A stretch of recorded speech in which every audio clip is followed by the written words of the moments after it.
경남 브리핑입니다.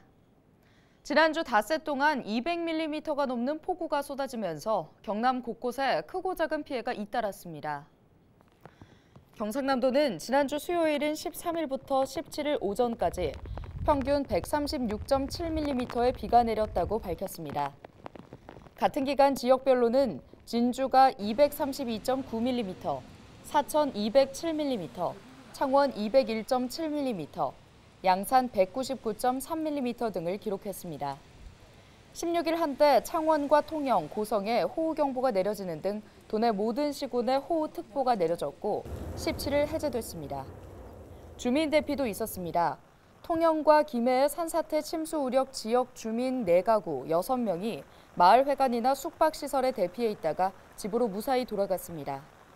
다행히 인명피해는 없었지만 지난 16일 오전 갑작스럽게 많은 비가 내리면서 피해가 발생했습니다.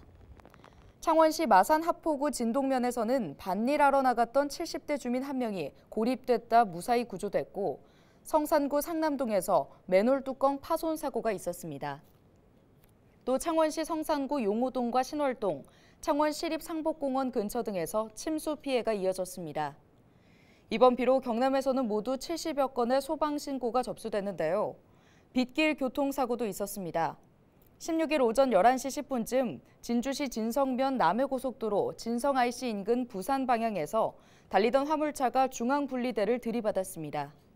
이 사고로 화물차 운전석 부분이 분리돼 반대편 순천 방향으로 넘어갔지만 다행히 2차 사고는 없었습니다.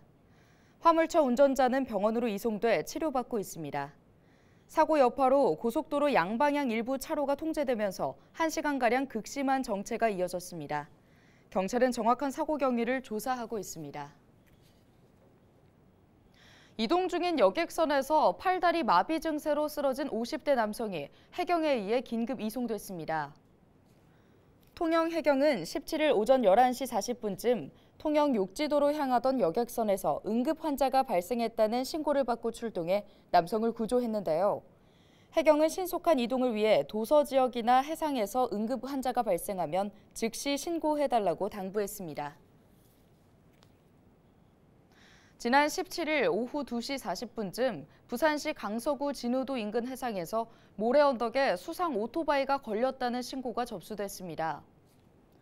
창원 해양경찰서는 육상 순찰팀과 민간 해양구조선을 동원해 승선원 2명을 구조하고 수상 오토바이를 부산 신호항으로 입항했습니다. 또 같은 날 기관 고장으로 멈춘 모터보트 A호를 예인했으며 지난 16일에도 거제 저도 인근 해상에서 기관 고장으로 멈춘 모터보트 B호를 구조했습니다. 해경은 출항 전 기상과 물때, 장비 점검을 당부했습니다. 통영에서 송전탑 교체 작업을 하던 노동자가 아래로 떨어져 숨지는 사고가 발생했습니다.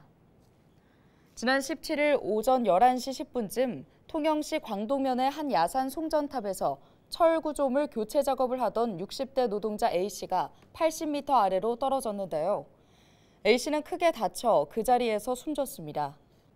경찰은 안전수칙 준수 여부 등을 확인하고 정확한 사고 경위를 조사하고 있습니다. 또 고용노동부에 해당 내용을 통보하고 안전관리 책임자를 상대로 업무상 과실 여부도 수사하고 있습니다. 거제시는 농업기술센터가 거제면 신청사로 이전하고 거제 식물원의 방문객이 증가함에 따라 버스 노선을 신설했다고 밝혔습니다. 그동안 농업기술센터와 거제식물원을 경유하는 노선은 상문동과 삼거동 등을 거치며 소요 시간이 길고 이용객들의 민원이 제기됐는데요. 새롭게 신설된 노선 50-2번은 평일과 주말 구분 없이 하루 8회 운행됩니다.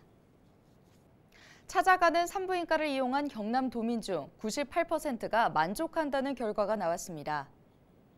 인구보건복지협회 경남지회는 지난달 7일부터 9월 4일까지 찾아가는 산부인과를 이용한 도민 100명에게 설문조사를 실시했는데요. 그 결과 전체 응답자 중 98%가 만족한다고 밝혔으며 앞으로도 계속 이용하겠다는 도민은 78%를 나타냈습니다. 지금까지 경남 브리핑이었습니다.